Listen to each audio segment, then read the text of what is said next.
the Fishbowl isn't just for us here in studio. It's certainly open to anybody that wants to call in. Hit us on Facebook or Twitter. If you want to get down on the discussion, hit us 804-726-3430. April P. Could you date a stripper? Or have you dated one? No, but I don't think I could. Not seriously. And it's not for, insecurities or, I know someone's looking at her or I know someone's touching her, that type thing. I know if it were me and that was my occupation, I have to do what I have to do to get my money. And I'm going to flirt with some of everybody. And I'm going to make everybody feel special. You know what I mean? And so for me, I don't trust that what you're saying to me, you're not saying to every other customer you see. Mm-hmm. Right. So, from that level of, being secure. But don't everybody deserve love? Yeah. Well, I was going to eat too, but Because I'm in love with him when I'm in there. When I was going in there. Wow. Mrs. Banks. Wow. I was going in there. I was in love with him when I was going in there. I don't go in there anymore. Wow. So Okay. With that being said, Clean that up, He just turned into a punk real quick, didn't he? it's a family show. Yeah, it is. And the thing is, you do feel like you're in love when you're up in there because you're looking at the sites and you looking at the sites. You got your blood nice and thinned out. Yeah, for real. Drinking some spirits. You know what I'm saying? First of all, the flashing strobe lights hitting your eyeballs. First of all, I don't feel like I'm in love when I'm in there. I'm worried about my pocketbook. See, you know what? No,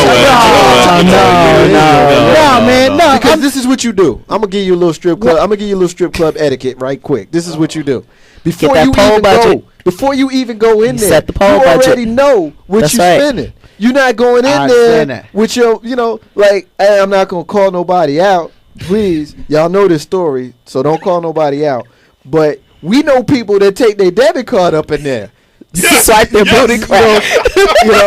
We're not gonna call nobody out. I ain't calling nobody out. Call nobody out. But we know people that do that. And you can't, But if that person could have slid between the butt cheeks, that's right. But in all seriousness, I don't want to go there.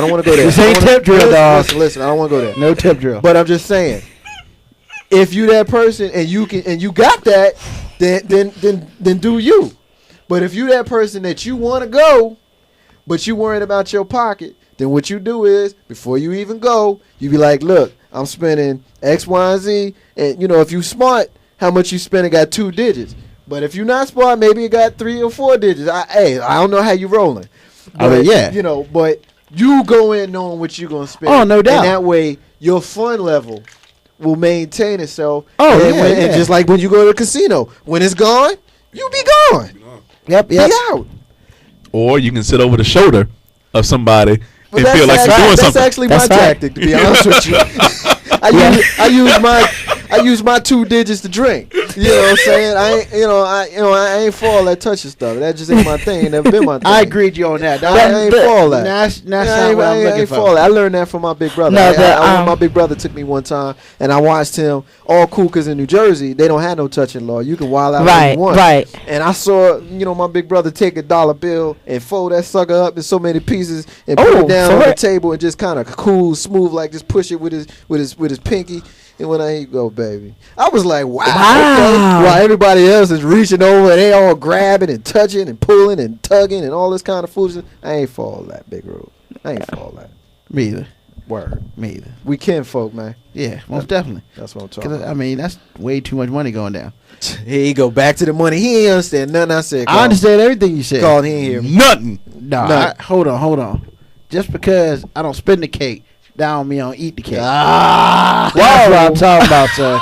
And on that, we move to the next segment. And on that, we move to the next segment. All right. This has been a big touchy subject the last week in the state of Virginia. Don't I don't want to say lies. It's about to get started. And I hope people call in because I really know what people want to think. Don't get me started. 804-726-3430. Please call us up. Hit us up on the Twitter. Hit us up on the Facebook. Everybody understands the situation that went down last week about the abortion bill. Now, the question I'm going to pose to you is, how do you feel about the way it went down? Not what went down, because what went down is it took him 5 days to do a bit to process a bill that finally went through, basically saying that before you have an abortion, there must be an ultrasound. Now, they went from the really invasive one to the least invasive one. And then, of course, if you've been watching anything, you have a couple people a little upset and people getting arrested last Saturday and stuff like that. So, April P., yes, the resident young lady in the house, yes, I know you have an opinion. So, would you please share it with us? How I feel about the bill itself, or when you say how it went down, exactly the protest, going from the transvaginal to not. I think the whole thing is absurd. I don't personally. I know my body. I know myself. I know when I conceived. I know the law. I know the legal limit as far as how far along I can be to legally have an abortion. I don't need you to give me an ultrasound. I don't need you to touch me. I need you to perform this surgery that I feel I need, whether it be because I can't afford a child, whether it be because I know I'm in a situation where I may have to raise that child alone and I don't want to, whether it was molest, whether it was rape, whatever the case may be. I don't need an ultrasound. I already know. Well, what is the purpose of the ultrasound? Now, they did say in cases of molestation, rape, incest, none of that counts. So, pretty much, this is my opinion. You can be whatever. It seems like they're using this to be a negative thing for a form of birth control. That's what I gathered out of it. Now, correct me if I'm wrong. No, I'm not going to correct you. My problem with it is that it's one step closer to removing Roe versus Wade, and that's where we're headed.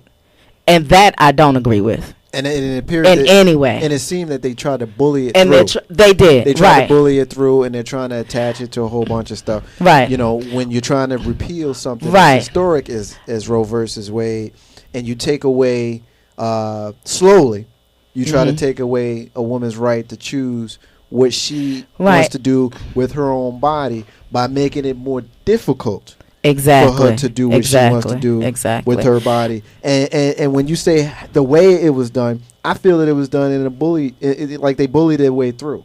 They made a few changes at the end, but I don't know that those changes really are, good enough changes to make this an easier pill to swallow when it was tough to begin with, April. Exactly. They changed the wording of it because you have people, on certain news stations who's calling them, the transvaginal governor, and it's embarrassing. It's embarrassing to the governor. You're trying to get on ticket for VP. Honestly, we all know what you're trying to do. So we're gonna hit this abortion thing. And then we're going to say, I just want my bill to say that life begins at conception. That's all I want my bill to say. I kept hearing that, over and over. And really, it's just a slow process to overturn Roe versus Wade. All right. So. Cool. Thank you. No problem. And I'm going to forward this one back to Marcus J. because Marcus J. hit me with this one earlier about Rush Limbaugh. And I saw a couple things, but I wanted to make sure it's the one that you wanted me to talk about. Cause I saw one about he called the Georgetown student. Let me get the correct word. Cause I like to use the correct stuff. Well, yeah, spell it. You don't have to say the word that he called her. Yes. But it was not yeah. It was not a good word. He called her basically. Yeah. S. S with the end of the T. Yeah. Not a nice word to call a lady. Yes, exactly. He also called her the P word. The slang word rhymes with Booker. Mm-hmm. You know what I mean? So, I don't know that you need to go any further in explaining. I think if you have been paying attention to anything in the news for the last week or so, you've heard the story. This young lady. I can't remember her name, Slook or Slack or something. I'm sorry. Something to that effect.